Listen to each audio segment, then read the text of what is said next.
Bonjour. Alors aujourd'hui, nous allons traiter, comme vous pouvez peut-être le deviner rien qu'en voyant ces images, des déesses tripartites. Alors vous vous dites, mais qu'est-ce qu'il y a donc en commun? Non, vous vous dites pas ça, c'est évident ce qu'il y a en commun. Qu'est-ce qu'il y a en commun entre une scène de Charmed à gauche, série qui a été adorée par les petites filles de 10 à 12 ans à une certaine époque et qui a été créée par une femme, chose assez exceptionnelle à l'époque, vu que les séries américaines étaient surtout, américaines du Nord, étaient surtout l'apanage du masculin. À droite, vous avez Les Sirènes de Mako, première saison, avec les trois sirènes. Ici en bas, vous avez H2O qui a précédé Les Sirènes de Mako. Et la dernière image peut vous surprendre, il s'agit de trois déesses associées. C'est la ville anglaise de Bath, B-A-T-H, une ville où a vécu Jane Austen, soit dit en passant, mais ce n'est pas notre sujet aujourd'hui. Cette sculpture représente la fameuse déesse celte tripartite dont vous avez sans doute entendu parler par ailleurs et sur laquelle on va revenir. Alors pourquoi je vais revenir sur tout ça? D'abord pour manifester en premier lieu le caractère tripartite des déesses et essayer de voir pourquoi les déesses sont tripartites, enfin quelle est la raison finalement, et comment la culture pop, hein, puisqu'on a ici des exemples de séries, pour filles, hein, principalement, des séries à vocation adolescente et féminine, si on veut, par rapport aux critères hein, définis par ceux qui définissent des critères de marketing, des cibles, etc. Donc, on commande. Donc, finalement, ces séries réactivent des mythes extrêmement fortement ancrés autour de la représentation des déesses tripartites. Je passe au truc d'après. Je ne sais pas comment on fait, non, c'est pas comme ça. Excusez-moi, je vasouille un peu. Alors voilà. Ici, j'ai représenté différents symboles celtiques principalement de cette déesse tripartite. Vous reconnaissez ici le caractère extrêmement enroulé des motifs liés à la déesse. On voit ça dans le livre de Jim Buntas que je vous avais recommandé, Maria ou Marija, je crois que ça se prononce Maria, mais il y a un J, Jim Buntas, livre publié aux éditions des femmes, un gros livre hein, dans lequel vous avez une association constante entre les cultes féminins écrasés par le patriarcat et ce genre d'éléments que vous avez à gauche, là, la première image ici, trois déesses enroulées en quelque sorte. Reprise du même motif à travers, là aussi, ce motif celtique très courant.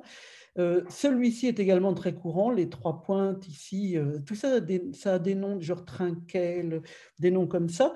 Ce qui m'intéresse aussi, c'est cette image-là, ça représente la Lune, le premier croissant de Lune, donc la Lune croissante ici, au milieu la pleine Lune et ici la Lune décroissante. On va voir plus loin que certaines déesses sont associées à un concept assez bizarroïde appelé la lune noire, qui correspond plus très bien à quelque chose en astronomie, mais qui reste extrêmement important en astrologie, si on veut, et on essaiera de voir ça. Alors pourquoi je vous ai mis une page d'Etsy ensuite? Eh bien, c'est pour vous montrer effectivement, là, ah zut, je suis passé au suivant, c'est pas grave, je repasse en arrière, voilà, la résurgence extrêmement forte de ces motifs, notamment, alors là, il s'agit de bijoux vendus sur Etsy. Et vous voyez partout, vous avez ce motif des trois lunes, la lune centrale et les deux autres lunes. En bas, au milieu, la petite image qui est là, voilà, celle-là, on ne voit rien quand je mets le machin dessus.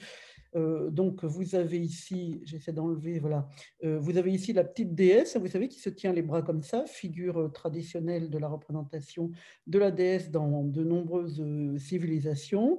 Et vous voyez la variété de tous les motifs. Il y a aussi le pentacle, hein, ici, associé également aux représentations de déesses, des bagues en argent, etc., des tas de petits bijoux qui témoignent finalement de la pérennité populaire de ces motifs.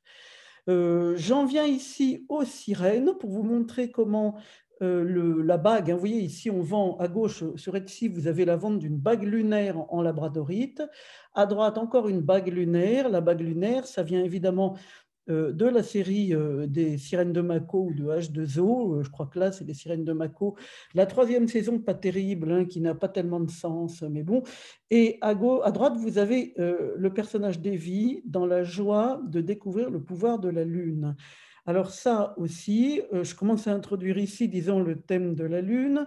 La bague lunaire des sorcières, pas des sorcières, mais elles ont quelque chose de sorcier. Vous voyez, association, on va y venir dans le slide suivant. Association, sirène, sorcière. Vous voyez comment ça fonctionne?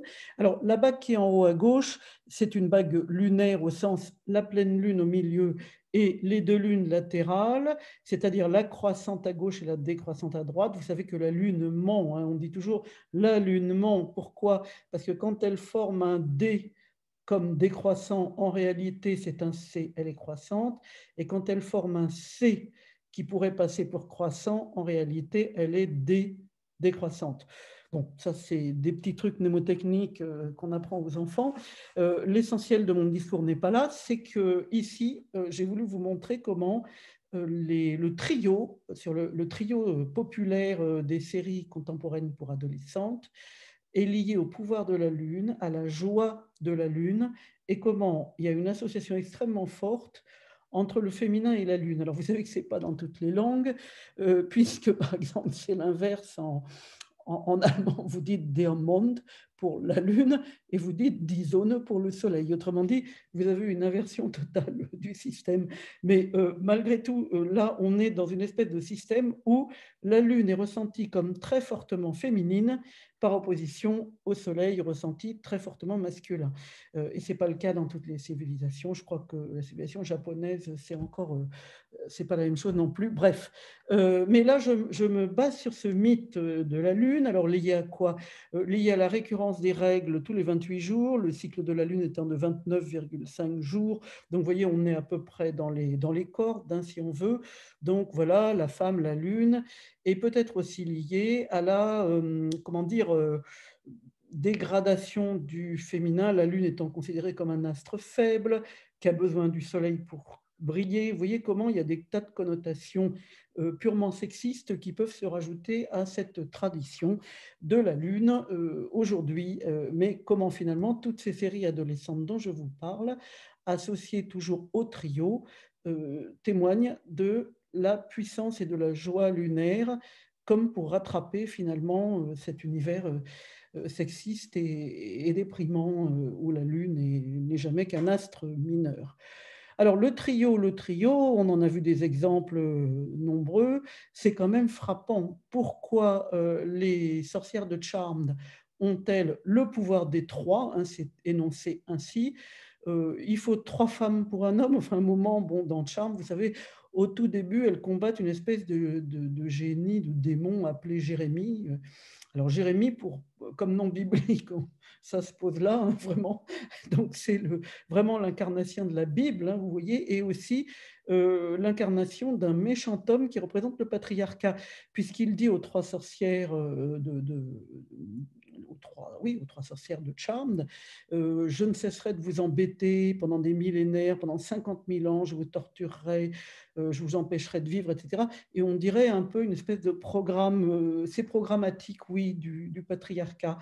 C'est une façon de leur dire, je vous menace en tant que représentant du patriarcat d'être soumise à mon pouvoir. Alors que font les 3 petites? Elles se réunissent ensemble pour créer le pouvoir des 3 et d'une petite voix tremblante, elles arrivent à chasser le démon Jérémie. Donc il faut être 3 femmes pour s'en sortir contre un homme. Ça semble être, oui, c'est pas 2 noirs pour une blanche, mais ça semble être triolet, triolet, triolet noir. Il faut un triolet pour compenser une noire, si on peut dire, si mes métaphores musicales ne vous semblent pas trop décrochées. Alors, je voudrais vous montrer maintenant que cette figuration de la déesse celtique n'est pas forcément celtique, justement. C'est-à-dire que là, on est dans un univers, vous voyez, bague en laiton, style ancien, féerique, enchanté, les elfes, les sirènes, etc. On est dans un univers très fortement celtisé, qui est celui de la fantaisie aujourd'hui. Comment dire, la mythologie celtique, par ailleurs peu connue et puis qui laisse place à beaucoup de fantasmes et d'inventions, a beaucoup inspiré la fantaisie, le côté elfique, vous voyez, qui apparaît même dans ces simples images que je vous ai mises ici. On pourrait avoir des images plus précises, mais alors, qu'est-ce que c'est que cette mythologie celtique? Eh bien, d'abord, c'est quelque chose qu'on ne connaît pas, pour la bonne raison que c'est seulement au XIIIe siècle que vous avez des récits écrits de tous ces mythes. Avant, c'est uniquement oral, il n'y a pas de traces, et ces récits sont déjà altérés très fortement par la christianisation. Donc, il faut pas, vous voyez, quand vous voulez savoir quelque chose, ce n'est pas à un ennemi de la chose que vous devez vous adresser. Il est évident que le christianisme, la christianisation des pays du type Irlande, etc., qui est intervenu donc assez tôt, finalement, a complètement changé le sens de cette mythologie, puisque cette mythologie, elle l'a considérée comme païenne et voulait la détruire. Là, on est dans un rapport de pouvoir impur, on est dans des jeux de pouvoir.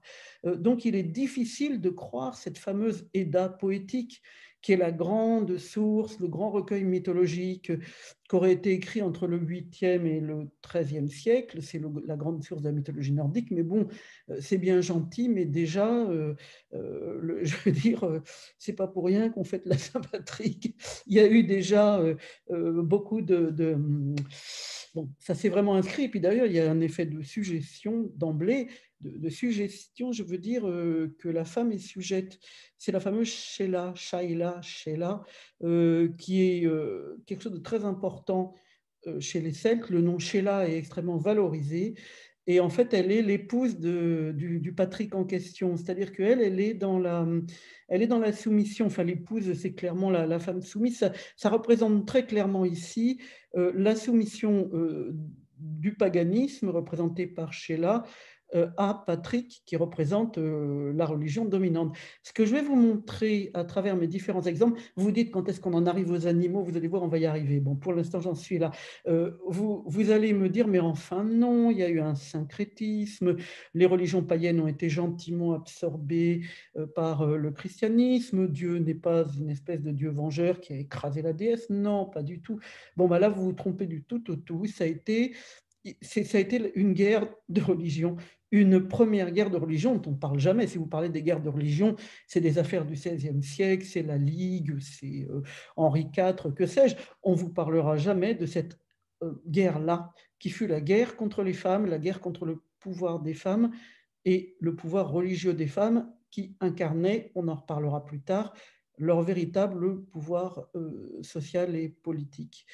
Ça a été mis en lumière, parce qu'on pourrait se dire, après tout, c'est ce que se dit Simone de Beauvoir, hein, elle se dit, mais enfin, c'est pas parce que les femmes ont été des déesses adorées qu'elles avaient le moindre pouvoir. Bon, ça, c'est Simone de Beauvoir, mais Simone de Beauvoir dit beaucoup d'âneries quand même, quand elle décrit notamment la vie préhistorique avec les femmes portant les trucs et les mecs devant avec les armes. Enfin, mais d'où elle sort cette image délirante, sinon d'un album pour enfants publié dans les années 30? Enfin, ça n'a aucun sens, évidemment. Ou les années 50, allez, puisque ça a été publié en 1949. Bon, mais tout ça pour dire que tout ça, c'est des fantasmes absolus, que dire qu'il y a eu un syncrétisme gentil entre les religions, c'est faux.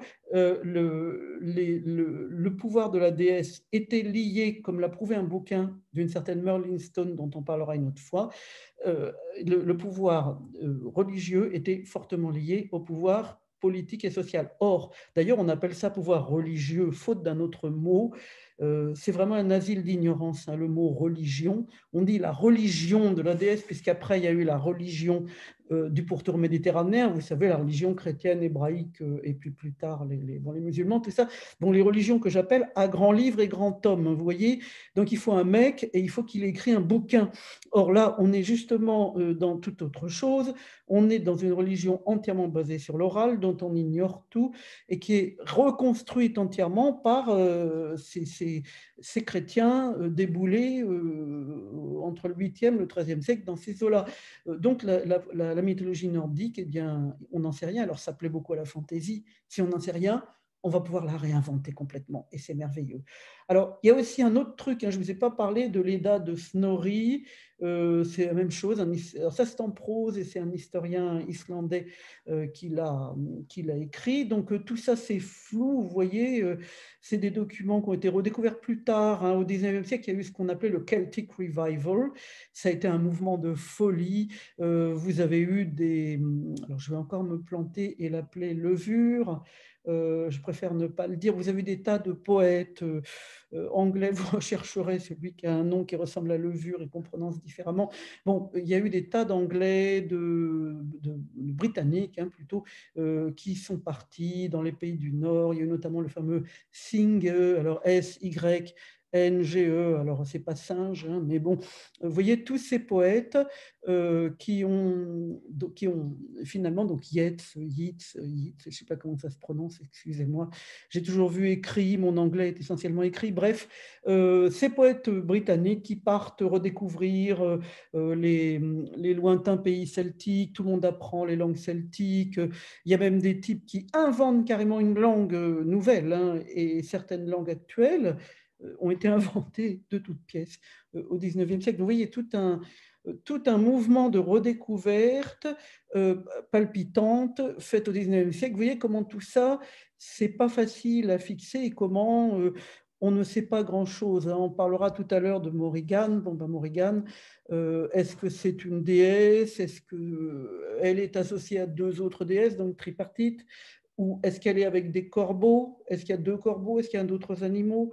Dans quelle mesure est-elle associée aux animaux? On ne sait pas. Et qu'est-ce qu'on sait finalement de cette mythologie celtique? Alors, on a de vagues schémas, avec d'un côté la glace, de l'autre le feu, la fontaine au milieu, un grand arbre Yggdrasil, une sombre histoire de géants de glace qui créent les humains. Qu'est-ce qu'il y a encore? Le chaos, enfin toutes sortes de choses comme ça, avec la naissance des dieux qui sont masculins, Odin et ses frères, une vache nourricière qui se nourrit de glace, quoi encore. Bon, il y a des tas de choses, des trois frères, toujours des triades, des humains créés avec des morceaux de géants tués, et puis les dieux Az, les dieux Van, qui ont été repris dans une pièce de Michel Vinaver intitulée Par-dessus bord, dans laquelle j'ai eu l'honneur de jouer quand j'étais plus jeune. Je jouais très mal, mais bon, ça m'a permis de découvrir un peu cet univers, les Az et les Van. Donc les deux types de dieux, les Az qui sont bon, il y a plusieurs niveaux de dieux, bon, ils ont chacun, disons, leurs prérogatives, si on veut, mais c'est assez flou, tout le monde se bat, finalement ils sont plus ou moins absorbés les uns dans les autres. Alors, dans cette pièce de Vinaver, vous avez une société qui s'appelle Par-dessus bord, Michel Vinaver, une pièce du XXe siècle. Vous avez une société qui est en train de s'effondrer parce qu'elle n'arrive pas à se mettre au marketing contemporain. Donc vous avez les vieux de la vieille en tablier gris qui essaient de vendre, il s'agit de papier toilette, de le vendre de façon traditionnelle, etc. Et les petits nouveaux qui déboulent avec le marketing, yeku, kula, wa, et qui, eux, vont inventer le brainstorming, etc.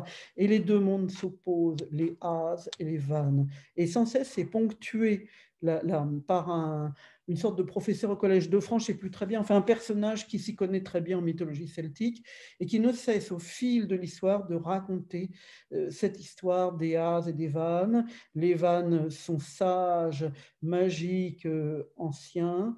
Les As sont modernes et sont guerriers et tout le monde se bat.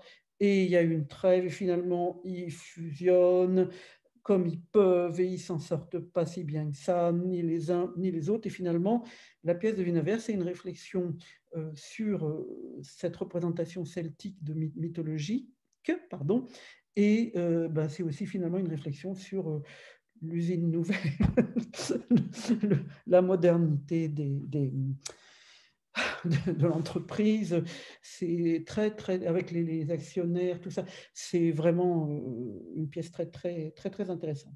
Voilà, alors j'arrête avec la mythologie celtique parce qu'il y a toutes sortes de choses qui ont été exploitées par la fantasy.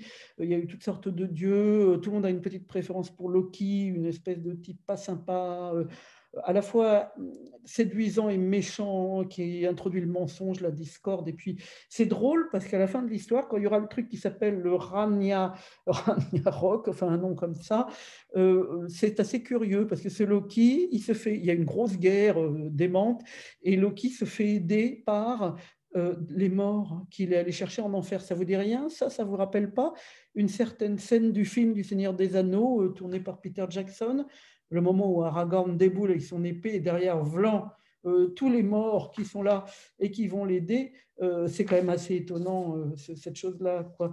Et Loki s'allie avec les morts et avec les géants, et il y a un grand combat qui mêle des animaux, des géants, des dieux. Alors, dans cette mythologie celtique, il y a encore ce truc avec en fond d'écran, bon, c'est pas grave, avec les sorcières, les sorcières, j'arrête pas de dire ça, mais j'ai une bonne raison. Les sirènes de Mako, bon, c'est pas grave, je suis en train de parler de guerre, de la grande révélation, la guerre, l'apocalypse au sens, vous savez, à la fois crush ultime et quelque chose en sort, quoi, révélation, quelque chose sort de ça. Bon, il y a toujours des animaux dans cette histoire. Par exemple, Odin, qui représente la victoire, le savoir et de toute autre chose. Il est associé à 2 loups, 2 corbeaux et une espèce de cheval à 8 pattes qui peut voler dans les airs. Je l'ai cité dans La Vestale du Calix, un roman que j'ai écrit il y a quelques années et qui était publié à La Talente à Nantes. Et à un moment, mon cheval, Hall, le personnage masculin positif de l'histoire, hein, le seul, je vous rassure, on me l'a assez reproché, parce que les gens ont naturellement trouvé que c'était pas bien qu'il n'y ait pas beaucoup de personnages masculins positifs dans un roman, alors que ça ne les dérange pas que dans Blanche-Neige, il n'y ait que des personnages féminins négatifs, hein. La petite idiote qui bouffe des pommes que n'importe qui lui offre, l'espèce de vieille peau qui passe son temps à se botoxer devant son miroir en pleurant sa jeunesse perdue. Enfin, tout ça, ce n'est pas des représentations sympas de la jeunesse et de la vieillesse féminine, hein, ça, c'est pas top. Alors, pour revenir à mes animaux, quand même, bon, ce cheval, je l'ai cité, ce cheval à 8 pattes qui bondit dans les airs, image extraordinaire. Qu'est-ce qu'ils ont encore les autres? Je crois qu'il y en a un qui a un chariot avec des boucs. Je ne sais plus qui c'est, je ne sais plus qui c'est, bon, un des dieux, peu importe. Vous savez que, qu'est-ce qu'il y a encore? Bon, Loki est associé, il est châtié par des animaux, des serpents, des loups, etc. Il y a des animaux partout, et Freya, la grande déesse Freya, elle est accompagnée d'un chariot, enfin ils ont tous une espèce de chariot de chat. Ça a donné lieu à la compagnie créée par Corinne François Denève, Freya et ses chattes. Après tout, pourquoi ce ne serait pas des chattes? Et ça, c'est quelque chose que vous allez voir partout, une espèce de cliché sexiste mais récurrent. On vous dit tête de taureau. Ah voilà, ça c'est une tête de taureau. Bon, ben il n'y a que la tête. Alors c'est quoi? C'est une tête de vache peut-être. Pourquoi tête de taureau? Vous voyez cette espèce de récurrence constante du sexisme. Il faut faire très attention parce que, mais c'est là qu'on s'aperçoit que notre culture est complètement, comment dire, trafiquée, il n'y a pas d'autre mot, par la religion du pourtour de la Méditerranée, qu'on considère comme les grandes religions. C'est jamais que 3 foutues religions qui se sont établies entre Cannes, je sais pas moi, je vais dire Saint-Tropez, Cannes, je sais pas, Alger, ou encore bon, en Espagne, de l'autre côté, du côté de la Turquie. Oui, ça tourne comme ça. L'Algérie, la France, l'Espagne, l'île de Chypre qui a résisté. Vous voyez comment d'ailleurs les îles ont énormément résisté, hein, à tout ça. Quand on regarde Malte, Chypre, on s'aperçoit qu'il y a énormément d'images de la déesse et des déesses. Parce qu'il n'y a pas de raison qu'il n'y en ait qu'une, justement, elle est multiple, cette déesse. C'est pas comme la religion du pourtour de la Méditerranée où c'est constamment l'homme, l'unique. On est en train d'entrer dans les grands patterns du patriarcat. Un mec, un bouquin, la valorisation de l'écriture, etc. Bon, tout ça pour vous dire qu'on sait qu'il y a des tas d'animaux dans cette religion celtique et que finalement, on n'en sait pas grand-chose malgré tout, cette religion celtique, enfin je dis religion, ça veut dire culture, tradition, parce que même les déesses, est-ce que c'était de la religion au sens d'aujourd'hui? Franchement, on n'en sait absolument rien. Alors voilà, donc je reviens à mes histoires de trio. Donc mon thème là, à l'instant, c'est résurgence de la mythologie traditionnelle des déesses tripartites, c'est-à-dire à trois têtes, enfin à trois avatars associés, résurgence de ces déesses dans la littérature, ou plutôt la culture, je vais plutôt traiter de ça, la culture populaire. J'en arrive à la surprise du jour, c'est qu'une des grandes déesses que vous connaissez, et qui est une déesse tout ce qu'il y a de plus gréco-romaine, Hécate, eh bien cette déesse, en fait, elle est tripartite. Alors, ça ne se voit pas tellement sur ces bouquins. Alors, ces bouquins, ce sont des manuels. Vous voyez à quel point elle est importante. Hécate au seuil sanctuaire, manuel de dévotion, l'antre de la déesse Hécatée. Je ne sais pas pourquoi elle est Hécatée, celle-là, bon, peu importe. Les chemins d'Hécate. Hécate est une figure extrêmement importante du mysticisme astrologique, comment dire, à la fois wiccain ou viking, comme vous préférez, lié à la sorcellerie, à l'astrologie, à la divination. Elle est très, très importante. Or, Hécate, eh bien, voilà la représentation gréco-romaine. Alors, ce sont des bronzes, des bronzes romains d'Hécate. Vous voyez, elle a trois têtes et elle a les mains qui brandissent les flambeaux. On peut dire aussi qu'elle a un nombre de mains incalculable. On croirait presque une déesse indienne. Tout ça n'est pas inintéressant justement pour ces fusions, confusions entre les déesses.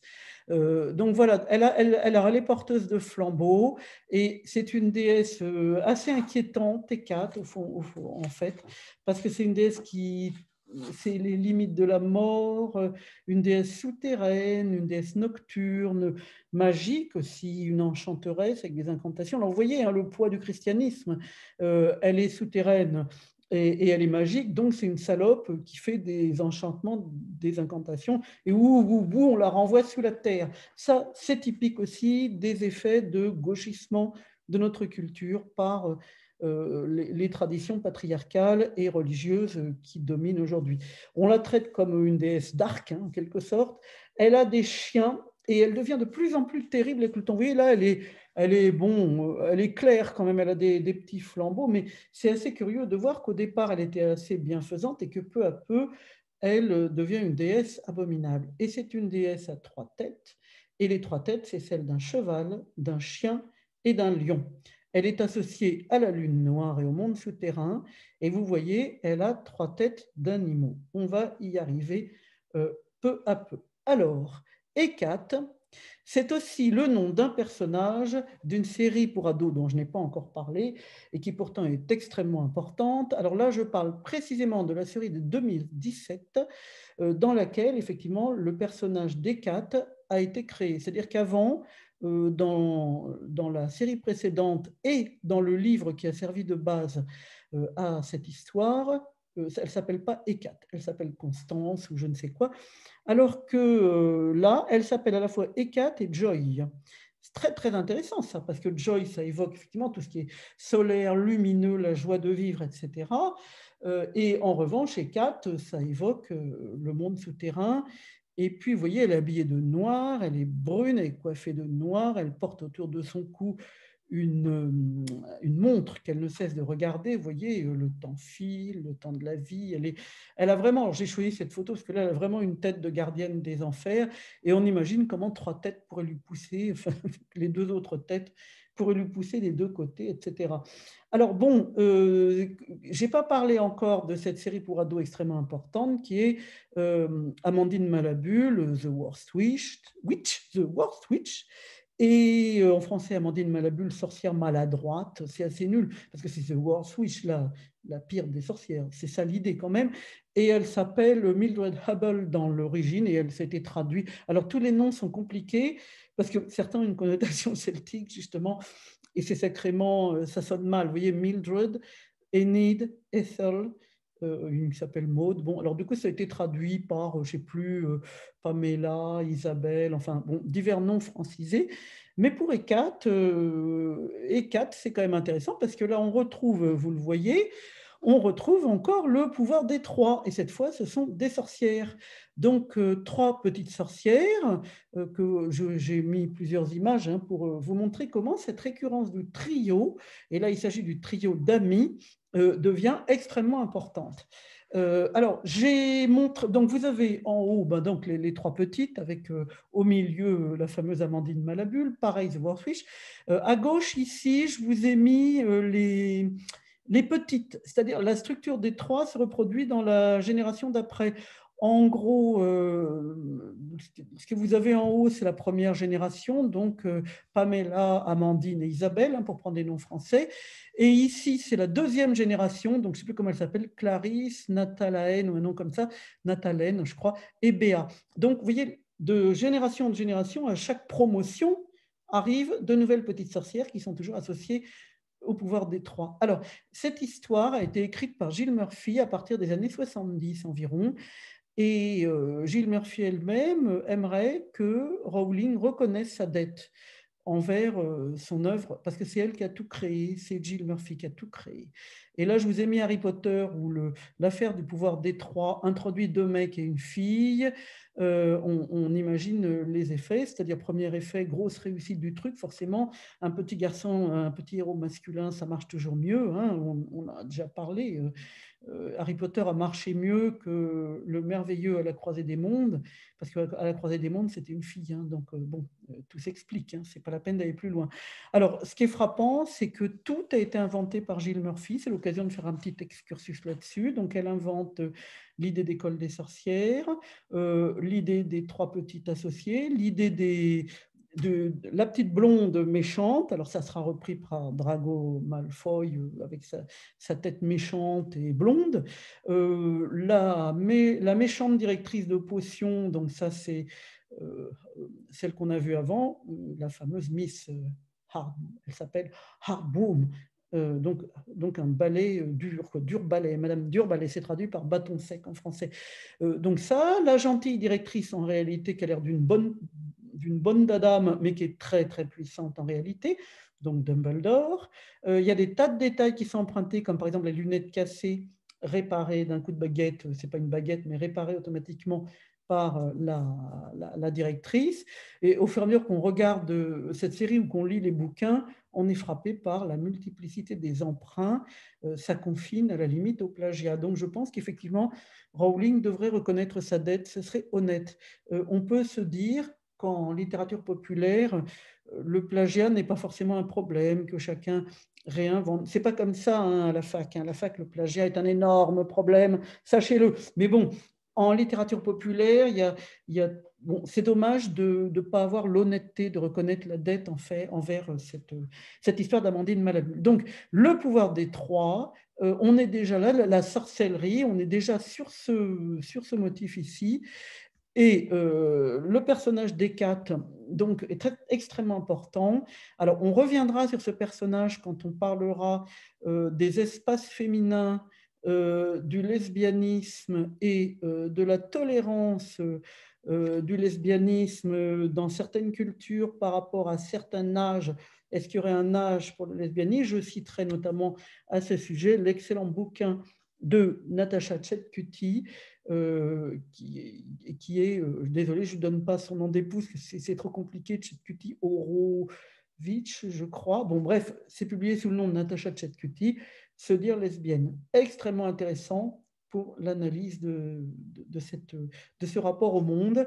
Je pense principalement justement à ce personnage d'Hécate, à son amour pour sa copine d'enfance Joy, à son sacrifice puisqu'elle pousse Joy à oublier complètement ce passé, et à sa dureté apparente qui cache une souffrance réelle, donc quelque chose qui l'étouffe en quelque sorte. Alors, ce personnage est extrêmement intéressant, hein, d'Hécate, mais il faut quand même un peu parler d'Hécate à trois têtes et de ses représentations contemporaines. Alors, j'ai choisi des images trouvées sur Internet, un petit peu au hasard, qui relèvent toutes ou presque de ce qu'on appelle DeviantArt, c'est-à-dire vous trouvez ça sur des sites où les gens prennent plaisir à dessiner, peindre avec un certain talent, hein, souvent, et ne visent pas du tout à une canonisation quelconque dans les arts, etc.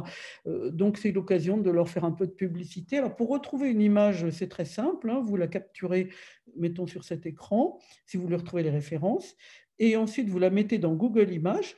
Donc, et là, on va vous sortir toutes les images qui correspondent à celles que vous avez entrées dans Google Images. Donc, ce n'est pas les images, hein, de Google, ce n'est pas la fonction image quand vous tapez Google, il faut taper Google Images, Images au pluriel, et là, vous pouvez utiliser cette fonction. Donc, ce n'est pas la peine de mettre des légendes, en l'occurrence. Alors, pour rappel, à gauche, la représentation gréco-romaine, en bas à gauche, comment dire, une hécate un petit peu inquiétante. Vous voyez les trois têtes, dont une qui vous regarde avec des yeux blancs, etc. Les hécates ont des pics. Hein. Regardez celle du haut, elle tient la lune dans ses mains, les différentes phases de la lune. Je parle de celui le dessin qui est au milieu, mais elle s'apparente au soleil ou à la déesse Freya, c'est-à-dire qu'il y a cette espèce de pic sur la tête qui évoque un petit peu quelque chose de plus solaire, comme si Hécate prenait à la fois les attributions du soleil et de la lune. Mais enfin, elles tiennent dans leurs mains la lune qui est leur pouvoir. À droite, une très belle image qui ressemble beaucoup d'ailleurs à l'Hécate d'Amandine Malabule, où vous voyez les déesses en noir, de longues silhouettes hautes en noir avec des chignons. C'est assez amusant d'ailleurs le duo comique. Je ne sais pas si vous avez remarqué que les duos comiques sont souvent basés là-dessus. Dans Amandine Malabule, on a la grande Hécate toute maigre, toute raide et tout, et à côté, la petite boule que constitue Madame Jolie Dodu en traduction, Cackle, pardon. Et cette Jolie Dodu, elle a toutes les caractéristiques, on dirait Laurel et Hardy, quoi. Vous voyez, Laurel, espèce de grand échalas, un peu triste, et puis l'autre, toujours entreprenant, espèce de petite boule rondouillarde. Bon. Et cet effet-là, on le retrouve partout, dans tous les films. Pensez, je sais pas, pourquoi pas Rabbi Jacob avec notre immortel Louis de Funès dans le rôle de la petite boule énergique, et son camarade de couple comique que vous avez là, qui est vraiment, comment dire, une sorte de tige. Enfin, vous voyez la différence de traitement. Alors, en fait, il faut bien voir que Louis de Funès, ce n'est pas Louis de Funès, c'est Louis de Funès.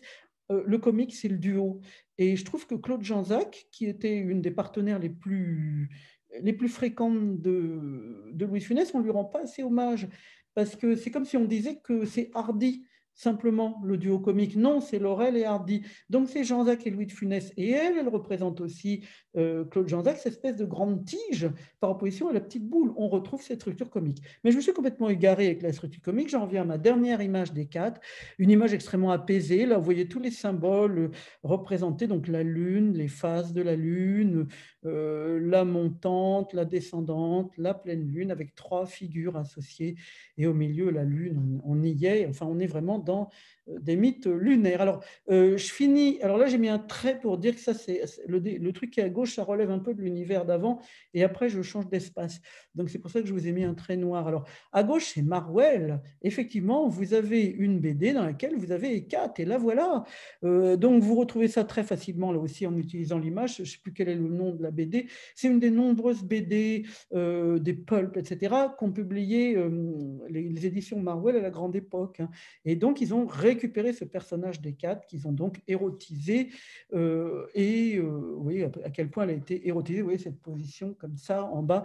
Et il y a tout un dialogue. Voilà. Bon, donc, vous retrouverez ça très facilement. Il faut savoir, Marvel a vraiment utilisé énormément toutes les mythologies, toutes les mythologies et autres, enfin, comment dire, toutes les fables, les contes, les machins. Mais de folie, quoi. Il y a eu des vents, ils ont tout réutilisé, c'est la fantaisie avant la fantaisie, hein. Les vampires, les loups-garous, les machins, les vampirellas, les mythes, etc. Donc là, on a un exemple de récupération mythique d'une Hécate gréco-romaine par Marwell. À droite, la triade lunaire. Alors ça aussi, c'est intéressant. Moi, je vous ai montré que c'était une déesse à trois têtes, tripartite, au sens où elle avait trois têtes. Hein, ça se voit d'ailleurs dans les images de Marwell à gauche, mais à droite, Vous voyez, ces 3 déesses associées, donc ça se dédouble en quelque sorte, ça se dédouble, ça se redouble, et toujours l'obsession de cette triade. Et là, on est complètement dans le monde gréco-romain. La triade lunaire, c'est donc Artémis, Sélénée, Hécate. Artémis, c'est la lune montante, la jeunesse, la naissance. D'ailleurs, Artémis protège les naissances, hein, c'est dans la mythologie grecque. Donc, vous voyez, elle a un croissant de lune sur la tête. Au milieu, Sélénée, c'est l'idée de la splendeur absolue de la pleine lune. Elle a également un croissant de lune. Et Hécate, c'est la lune descendante. Alors là, je n'ai pas réussi à trouver une bonne image, puisqu'on voit une lune sur la dernière image, mais c'est plutôt une lune noire. Vous voyez, donc en fait, il devrait y avoir un croissant descendant, ce serait plus clair, mais bon, elle est également sous l'influence de la lune. Bon, ça, vous avez fini par le comprendre. J'en arrive maintenant à ce que je vous disais au début, la récupération des déesses tripartites pourrait te transformer en sainte. Et je prends l'exemple de Bath. Donc Bath, c'est la ville dont je vous ai parlé, une ville située dans le sud d'Angleterre. Et là, je vous ai représenté l'espace de la déesse, qui est cette eau qui par moments bouillonne. Enfin, on sent vraiment qu'il y a des petits bouillonnements qui montent. C'est des histoires chimiques, hein. C'est la composition chimique de l'eau, mais on comprend comment l'esprit de la déesse a pu être placé dans cette eau. Et autour, vous avez la romanisation, les petites colonnes et tout, parce que le site a été récupéré par les Romains pour en faire des bains romains. C'est la grande mode des bains, basses, bains. Vous voyez, on n'est pas loin. Mais la déesse qui dominait cet espace s'appelait alors Brigide, Brigantia, Bréo, Brigide, il y a toutes sortes de déclinaisons. C'est une déesse celte extrêmement importante, une déesse très syncrétique, hein. On pense qu'elle absorbe pas mal de tas de déesses autour, même la déesse de la mort avec des corbeaux dont on parlera à la fin. Et donc, je vais trouver une petite représentation de la déesse triple. À gauche, la naissance, et vous voyez, la déesse porte dans ses bras un enfant. À droite, le triomphe de la maturité, et de l'autre côté, la vieillesse, représentée ici par une vieille femme. Donc, on voit comment la déesse originale a été supplantée par la déesse romaine, par la romanité, et ça a donné ensuite, quand les chrétiens sont arrivés là-dessus, la récupération sous forme de cette sainte Brigitte, qui est une Brigitte qu'on appelle aussi Brigitte d'Irlande ou Brigitte de Kildare.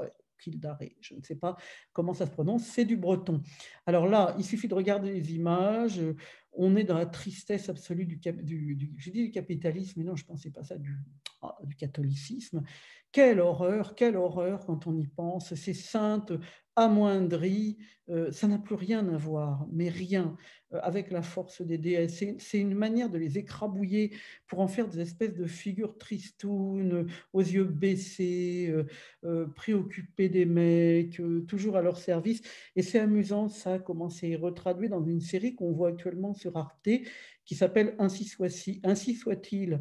C'est très bien vu, hein. On voit les mecs, le séminaire des mecs, les prêtres qui sont des mecs, les conciles de ci et de ça, des mecs, et quelques femmes misérables qui apportent à manger, qui câlinent, qui sont des confidentes, qui obéissent, qui sont les secrétaires. Enfin, c'est très très bien vu, le mépris absolu des femmes dans cette religion. Il suffit de regarder ça, vous dites, mais quelle horreur, quel cauchemar.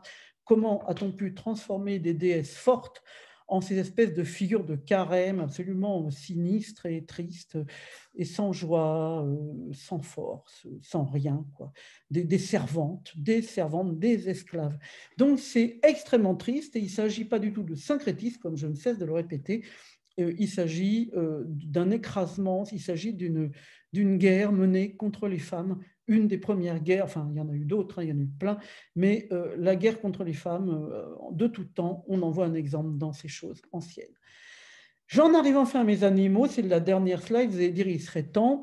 Alors la seule représentation un peu marrante que j'ai trouvée d'Hécate à gauche, sous forme d'animaux, vous voyez les têtes d'animaux, le loup, le lion et le cheval, c'est un truc un peu ironique pris dans un jeu vidéo. Vous pouvez lire le texte, hein, donc la difficulté à représenter ça. Là, en fait, bon, voilà comment Hécate a été récupérée. Mais c'est très difficile de représenter 3 têtes d'animaux. Et là, je fais juste du, comment dire, du populaire, hein. Je ne fais pas une recherche approfondie. Ce n'est pas une recherche, c'est comment Hécate et d'autres déesses ont été, comment dire, représentées comme des, n'ont pas pu être représentées comme des animaux, alors qu'elles sont liées aux animaux. Je suis en train d'oublier le nom de la déesse Corbeau, hyper importante. Je l'avais noté quelque part. Pour moi, ce n'est pas évident, toute cette mythologie. On connaît tellement mal, hein, on connaît tellement mal la mythologie. Bon, voilà que j'ai oublié le nom.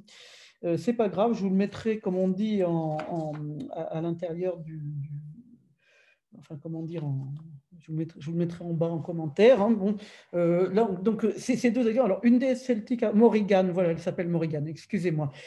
Donc, à gauche, c'est Hécate. Alors, vous voyez, c'est pas évident de représenter ça. Et à droite, c'est elle, c'est Morrigan. Qui c'est Morrigan? C'est une déesse celtique toujours liée à c'est les quatre, c'est les quatre des Celtes. Hein. Vous voyez, c'est la grande, la maigre, la noire, associée au corbeau. Et là, ce qui m'intéresse ici, c'est une difficulté à la représenter comme un corbeau. Donc ici, vous avez, elle est avec un corbeau, mais elle n'est pas un corbeau. Vous voyez, le premier dessin, celui qui est ici, c'est une déesse noire, etc. Elle ressemble vraiment à l'Hécate hein, d'Amandine Malabule, mais elle porte un corbeau, elle est avec un corbeau, donc elle n'est pas un corbeau. Les deux autres images, les deux autres peintures ou dessins représentent une tentation de la fusionner avec un corbeau, mais on n'y arrive pas. En haut, vous avez une espèce d'effet peau d'âne, hein, si j'ose dire. Elle porte son costume de corbeau sur la tête en gardant cette tête de femme. Et en bas, c'est un corbeau. Elle a la tête d'un corbeau avec un voile qui est censé représenter son éternelle féminité. Donc, c'est quand même difficile, vous voyez, de représenter les animaux, les déesses animales. Alors, j'aurais pu prendre beaucoup d'autres exemples. Hein. J'aurais pu prendre l'exemple, évidemment, de tous ces trucs égyptiens où vous avez un corps d'humain avec une tête alors basse-tête, par exemple, une tête de chatte avec un corps de femme. Ou qui encore sept, n'importe qui, hein, avec une tête de croco et un corps d'homme. Enfin, n'importe quoi. J'aurais pu prendre des tas d'exemples sur la difficulté d'intégrer ces animaux à la représentation. Les Égyptiens s'en sont pas mal tirés. Là, on a plus de difficultés et on peut penser qu'il y a eu un tel refus de cette animalité qu'on peut avoir en nous. C'est tellement de coupures par rapport justement à tout ce qui est la philosophie traditionnelle où Dieu, je vous le rappelle, est extrêmement important. Hein. Rappelez-vous votre cours de philo, de terminale avec l'obsession de Dieu, et Dieu est ci, et Dieu est ça, et on se met sous l'égide de Dieu, et gna gna gna gna gna. Donc, on a une espèce d'amoindrissement finalement du rapport humain-animal qui fait que dans ces représentations ultra contemporaines, on n'y arrive plus. Et vous verrez, hein, vous regarderez sur Internet, tout ça, c'est des études internautiques pour montrer où en est l'art populaire de la représentation des déesses tripartites à tête d'animaux, puisque c'est ça qu'elles ont en réalité. Là, vous voyez, il y a une certaine difficulté. Alors, pour conclure, je rappellerai que les nuances associées à la triple déesse, c'est parfois donc la lune qui monte, la lune qui est au sommet et la lune qui redescend, mais c'est aussi associé à la jeune, la mère et la vieille. Et ça figure notamment dans un bouquin de Robert Graves qu'on ne cesse de citer, la déesse blanche. Donc et il y a des problèmes de couleur aussi qui sont très intéressants. Je finirai là-dessus. La blanche, c'est la naissance, la croissance, la nouvelle lune, Artémis chez les Romains. Et vous avez vu dans Brigitte l'aspect l'aspect premier, l'aspect de la naissance, l'aspect du développement. Au milieu, vous avez le rouge, amour, bataille, force, pleine lune. Donc, le rouge, ce n'est pas la plénitude de la mère au sens maman va faire un bon gâteau comme dans Petit ours brun, ce cauchemar sexiste, mais c'est rouge au sens une puissance. Et la noire, c'est une autre forme de puissance, c'est la lune décroissante, la sagesse, la compassion, certes la mort, mais la mort vouée à passer sous terre et à revenir. Je vous parlerai une autre fois de Dionysos, le dieu qui passe son temps à aller dans tous les mondes et qui est d'ailleurs masculin et féminin à la fois. C'est un dieu très particulier. du Panthéon, et vous allez voir, vous verrez à quel point on est exactement dans la même ronde, c'est-à-dire que là, je vous parlerai du bouquin, je vous ferai une analyse complète du bouquin sur le rapport de Dionysos à la terre-mère, qui est une chose essentielle dans l'étude des mythologies et des religions de la déesse. On dit de la déesse, on devrait dire des grandes déesses, enfin des déesses. Il faudrait trouver un mot, hein, une sorte de formule un peu efficace pour parler de ça, parce que contre le mot Dieu, il faut trouver une formule. Bon, je n'ai pas encore trouvé, ça viendra, hein, ça viendra. Vous me suggérez en commentaire, hein, comme on dit. Bon, bref, ça vous dit rien, blanc, rouge, noir, on en a un peu parlé hein, quand même. Évidemment, c'est les couleurs alchimiques, hein, l'œuvre blanc, l'œuvre rouge, l'œuvre noire, Marguerite, vous voyez, le fameux roman, l'œuvre noire. Je vois que vous savez ce que c'est. Bon, alors, cette alchimie, est-ce que vous l'avez vue ailleurs, notamment dans un conte? Est-ce que vous n'avez pas l'impression que ces couleurs reviennent sans arrêt de façon significative? Alors, je conclue là-dessus, hein, puisque personne ne répond. Je pense à Blanche-Neige, bien évidemment. Je ne vous laisse pas le temps de répondre, désolé. Bon, je pense à Blanche-Neige. Au début, la mère veut une petite fille qui soit blanche comme la neige. Elle a fait tomber 3 gouttes de sang, rappelez-vous, elle est en train de faire des travaux de couture ou quelque chose d'approchant. Elle fait tomber 3 gouttes de sang et le noir, c'est la couleur des cheveux de Blanche-Neige. Donc elle a le teint blanc, les cheveux noirs et les lèvres rouges. Et donc c'est une sorte de figuration de l'alchimie. Et après, toute la représentation cyclique, vous voyez, elle passe dessous. Alors, la représentation cyclique, c'est bien avec un écran. Là, ça sort la naissance, le zénith, le rouge, et la descente, la mort, mais aussi la sagesse, la connaissance. Et vroom, ça passe dessous, vous voyez rien forcément, et ça remonte. Et voilà, vous voyez le cycle, il passe sous la terre et il revient. Voilà, ça c'est la base. Je ferais mieux de faire avec l'autre doigt, ça serait plus... Non, c'est pas plus visible. Bon, vous avez compris, hein. Je vais prendre un marqueur, tiens, voilà, hop, eh ben, c'est encore plus nul avec un marqueur. Bon, peu importe. Donc, finalement, si on regarde Blanche-Neige, au début, elle est la naissance, elle est ces 3 couleurs intégrées, et puis elle va être la blanche, c'est-à-dire la jeune. Il y a la vieille, incarnée par l'horrible sorcière. Hein. Alors là, tout de suite, c'est abîmé par la bêtise patriarcale. Ça pourrait être une forme de puissance. Ce conte a été tellement bousillé, mais quand on y pense, puis Disney derrière, mais c'est épouvantable. Hein. Bon, enfin, on ne va pas pleurer dessus, on va prendre ce qu'on a. Hein. C'est la littérature populaire. Quand je dis littérature, culture populaire, voilà, c'est mieux. Mais la fin du conte, quand elle rencontre le prince, je suis désolé d'en arriver à une vision aussi hétéropatriarcale du monde, mais c'est le moment rouge. Vous voyez, l'accomplissement de la femme, exactement comme tout à l'heure dans la statue de Brigitte, au moment où elle est comme ça, la déesse dans sa pleine puissance. Donc tout ça pour vous dire, d'une part, et je vais finir là-dessus, que d'un côté, nous avons des déesses animales et tripartites, chose qui ne plaît pas tellement à la tradition romaine et gréco-romaine qui récupère la ferme, bien évidemment. Donc, on simplifie et on fait une seule figure. Donc, la puissance des animaux associée à celle des déesses antiques, et vous avez une violence énorme de toutes ces religions et qui ont écrasé l'ancienne religion, et c'est tout à fait intéressant. Quand je dis religion, l'ancienne culture politico-sociale au sens large, enfin, organisation du monde, parce que tout est religion, hein, quand on y pense, quand vous allez au supermarché, quand vous allez au drive de Leclerc, c'est une forme de rituel aussi. Faut pas rêver, hein, quand on dit religion, on a l'impression que c'est un monde séparé, mais non, c'est les rituels, tout ce qui tisse nos vies, les promotions pour Halloween, c'est de ça que je parle. C'est la culture au sens allemand du terme, le fait d'utiliser sa fourchette comme ci et pas comme ça, c'est la culture au sens allemand du terme qui englobe non seulement la culture au sens où nous on l'emploie, mais toute la forme de choses qu'on fait, la façon dont on fait du feu, la façon dont on met la table, la façon dont on dit au gosse va te laver les mains, c'est ça, vous voyez, la culture au sens large, c'est de ça que je parle. Donc, pour conclure, refus des animaux, difficulté de représenter les déesses à 3 têtes et les déesses animalières, volonté qu'il n'y ait plus qu'un seul ou une seule, vous voyez, le christianisme, la pauvre sainte comme ça, une et une seule, le Dieu un et un seul, enfin, cette obsession de l'unité hein, qui qui transcourt complètement, transcourir le patriarcat, qui court à l'intérieur du patriarcat.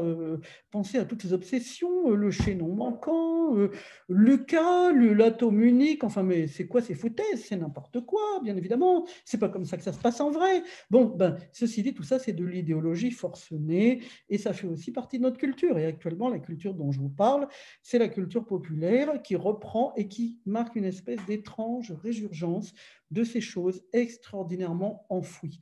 Donc c'est ça qui est amusant, de voir que finalement tout ça, ça finit par ressortir et que même dans les choses les plus altérées comme le conte de Blanche-Neige, on retrouve les symboles alchimiques et un développement féminin qui n'est pas si négatif. C'est-à-dire la vieille, elle était probablement beaucoup plus positive au début avant d'avoir été taclée en quelque sorte par Disney et consorts.